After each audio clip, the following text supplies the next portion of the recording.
The next section on accountability is pretty interesting. Normally what you have in a secure environment is you have somebody who owns the data, somebody who is responsible for that. The text goes through a pretty sad story about a company that had a backup plan, and the operator had been trained to do the backups, and it sounds like she faithfully put the tapes in every night, and she got a report that came back that said tape in drive is write protected, and she thought, good, it needs to be protected. And so when they had a disaster, they found out that they had not been doing backups for 2 years. The operator was doing what she was supposed to do, but nobody was actually going in and looking at the logs or trying to do a data recovery operation to even test that. So accountability is pretty important. Somebody needs to be the person to say, yes, this is working, or no, it's not. The next section of the text is entitled Creating Security Zones. This can be either internal or external, but for the most part, it's designating different ways that you're connecting and the placement of assets in a continuum of out in the public or back behind your own firewall. The 4 security zones that the book discusses are the internet, which is publicly accessible, and intranet is connections, and they've got a diagram here that shows different LANs that are connected, usually point to point with routers or VPNs. Normally with an intranet, even though they may be in distinct physical locations, they are all considered within one company. Once you get on the LAN, depending on your security and several other things, you may be able to bop around to different parts on that network. An extranet is a connection between 2 different companies. I might be a title company, and I may have a VPN connection into the clerk and recorder's office so that I can look up title information and look up documents. Since we may be coming in on just a regular intranet connection, it's generally going to be protected, and it's generally going to be a dedicated type connection, and that is considered an extranet. The last zone that they talk about is a demilitarized zone. These are, I think, the trickiest to administer in terms of security,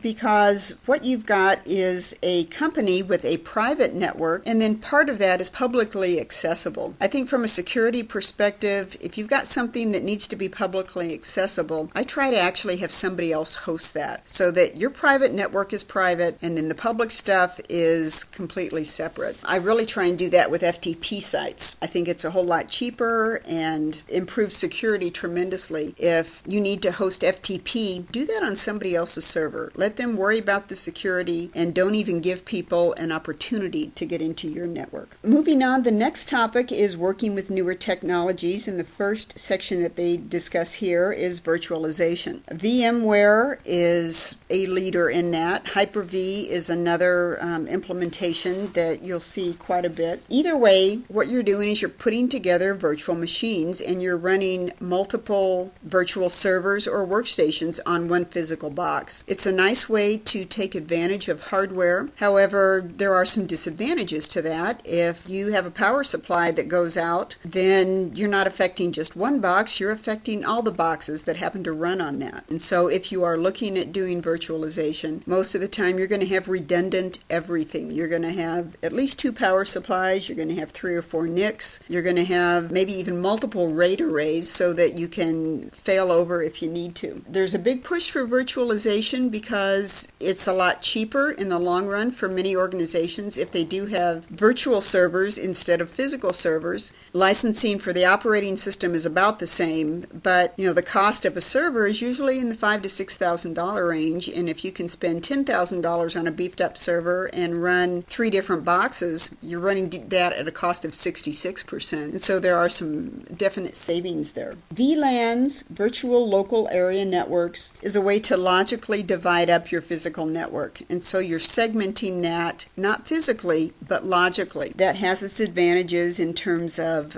security and in terms of access. Network address translation is pretty much used anytime a business has a connection to the internet. You tend to have one IP address that's public, and then your router is going to use address translation to keep all of your internal network numbers private. And it pretty much just builds a table. It takes internet requests requests from certain IP addresses, repackages that so that the source looks like it's coming from your one public IP address. When it comes back, it's routed back to the right user. And you'll see that that's pretty much a standard in terms of implementing any kind of internet access. Tunneling is when you have a virtual dedicated connection between two systems or networks. It doesn't necessarily have to be a point-to-point connection. It can go through any kind of a packet switching network. But in terms of data, very often what you'll do is wrap up your data, encapsulate it on one end so that while it's in transport, if somebody happens to intercept it, it is private and they don't have all of the components or all the pieces that they need to actually decrypt it and make sense of it. The next section is addressing business concerns. This may be your role when you start working at an organization or when you feel like you can speak up, is actually assessing what do you have in place, what do you need to have in place, and what are your risks. The text talks about identifying assets, and it's pretty easy to go through and do a physical hardware inventory. You count how many computers, you figure out how much RAM they have, how old they are, and all that stuff. And there are ways you can automate that. If nothing else, just put a spreadsheet together. One of the reasons you want to do this is so you can get management thinking about what's the life cycle you want to have for a box. Usually 3 to 5 years is about the longest you're going to want to run a box in production, because the rate of hardware failure or component failure is really going to jump after that 3 to 5 year range. If you can tell them you've got 30 boxes, we may need to be rotating 6 every year, they can budget for that. And it's a whole lot easier to roll over to the new fiscal year and say, okay, we've got 6 boxes, let's plan on buying one every 2 months, instead of having them fail left and right and having to purchase them without really anticipating that. The other aspect of assets are data. And how important is that data? Is it irreplaceable? How much work would it take to replace it? And trying to put a dollar value on that is difficult, but that's something that management needs to be able to do. Another asset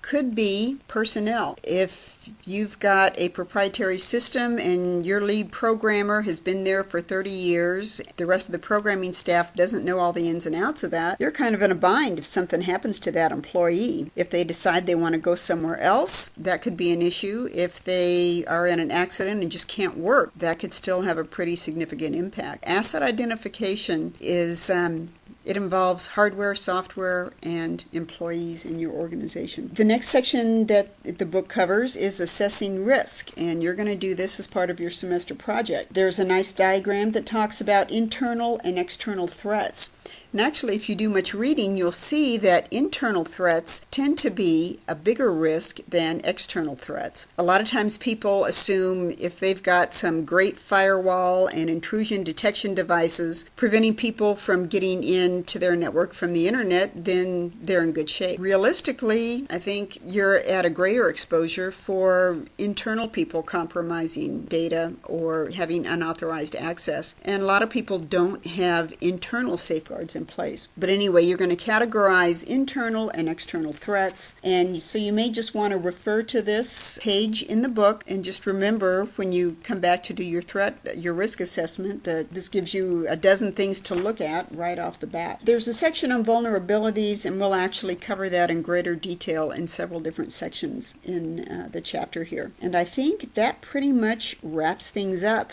I would suggest that you read through the summary. I don't know if the labs are going to be terribly useful to you, but I would go through the review questions and make sure that you understand what the correct answer is. This book is kind of nice because it does have the correct answers in the back and gives you some narrative to explain why. The Security Plus exam is pretty much an exam of questions just like these. And so I would suggest getting used to these, review these, and I don't know if this book actually came with a CD.